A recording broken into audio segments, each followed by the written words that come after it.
Hey guys, welcome back to a new video. Today we're going to be making a breaker system that we're going to attach to our light system that we've made in a previous video.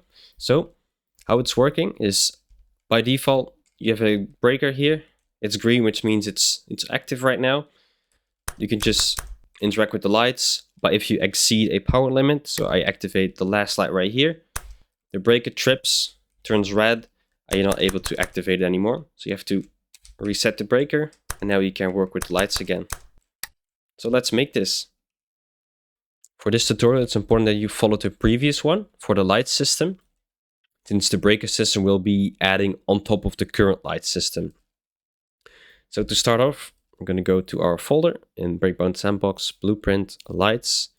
I'm going to add a new one, new blueprint. I'm going to call this BP_breaker and open it right away. I'm only going to be adding variables for now, since we're going to start off with the logic in the light base. So the first we're going to be adding is max power, type float. And then the second one is current power, also of type float. Third one will be called lights, which will be the reference to our lights base, which is this one, object reference. And then the third one is B is active. And then not forget to make this an array for the lights. Perfect. Now let's jump into the lights. We're going to immediately create a function called check breaker. And then open it right away. We only need two variables for in the lights base, which the first one is a reference to our breaker, which is type actor. And the second one is power usage of type float. Compile. I'm going to default it to 1, so each light takes up 1 power. Then for this, we're going to drag in breaker and cast to our previously made blueprint breaker. And then also we're gonna use an event dispatcher here. I'm gonna call this on fire breaker. And I'm gonna call it immediately after the cast. And then for the breaker, we're gonna check if it's active. And then branch it. And then when the breaker is active, we're gonna drag out to get a return node. And then for the output, I want to check is active. And if the breaker is active, we want the lights to just resume with their normal setup. I'm going to click true. And then if it's false, I'm going to uncheck it to false. Then give it a bit of room here and get our function. And then out of this, we're going to get another branch. So when it's true, we just want to fire our current logic. If it's false, we want to ignore it. We don't want to do anything with the lights. Now let's jump into the breaker. For the breaker, out of the begin play, I'm going to use a sequence and then get my lights and then loop through each single one of those.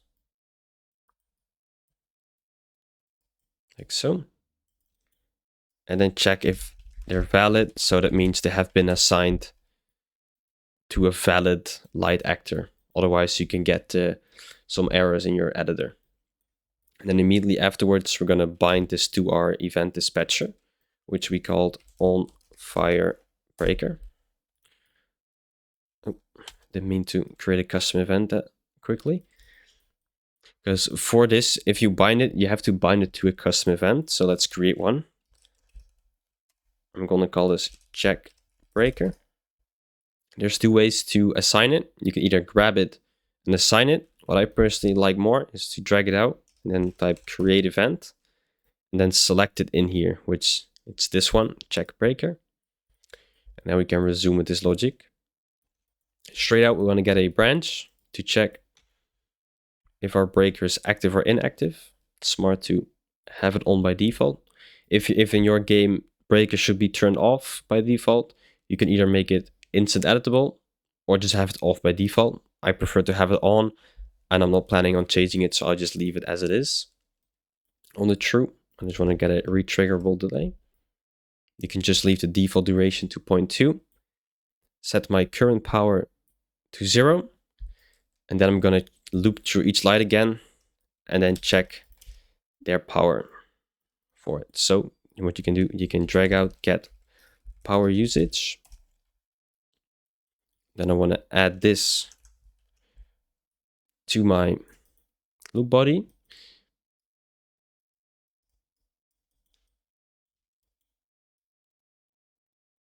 Oh wait, it's better before I do that, so we don't have this problem later on. Is we first want to get is light active.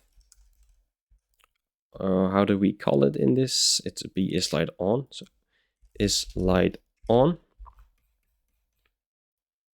and then branch it immediately. Because if you don't check this, and we're gonna immediately add our power usage to our current power, it will always add for each light to it. So let's say we have 5 lights. It will always add 5 to our power usage.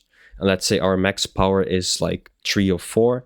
It's always gonna set the breaker to false because it's exceeding the power limit. So you only want to add the lights that are on. So the active lights you want to count, not all the lights. So when we've done this, we're going to get current power and then set it. And to see if it's working correctly, I'm immediately going to add a print string to see what my power usage is and if it's accurate. And then when it's completed, the loop, I want to get another branch. And I want to check current power and then check if it's exceeding my max power. So if current power is bigger than max power, I want my lights to turn off, which means the breaker has been tripped. So for that, we can just grab our lights again. And for true, we want to use our not our circle event, but our off event, because I just want to turn lights off. So turn off lights. And then also set B is active to false. And also what I do want to add, which is more like a cosmetic feature, is when I add my mesh right here, breaker mesh, I'm just going to use a cube and compile it. I'm going to add a green material, but when the breaker has been tripped or it's off, I want the material to be red. So for that, I'm going to make a function called refresh breaker. And then I'm going to add a input of enabled, and then get my breaker mesh, and then create dynamic material instance. And then for the source material, I'm going to get a select node. And then for the index, the boolean that we've just made. And for true, I want my green material. And then if it's false, I want this red one. Perfect. Now we can just add it in the middle here. So since the lights are off and the breaker has been tripped, we want this to be false, so the breaker turns red. And also, not to forget on my sequence here, I want to call my check breaker function as well. So if the game starts and you already exceeded your power quota, it just fires this immediately and turns the light off if it's greater than your max power. But currently when our breaker trips, there's no way for us to reset it. So I'm going to add my interaction system to it. It's called a BPI interaction. And for that, I'm also going to make a function. I'm just going to call it switch breaker or reset breaker. And then we want to check if our breaker is active or inactive with a branch. If it's active, we don't want to do anything because the breaker is already on. If it's not active, which means it's off, I want to set it back to on and then get my refresh and then set it to enabled. Then compile and save this and also link it to my interaction right here. And not to forget, make these instant editable. Max power I'm setting to 2 by default. And now we can add the breaker into the scene.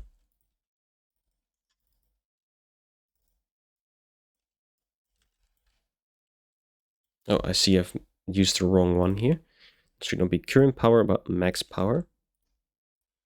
And then adding 3 in an array for each light.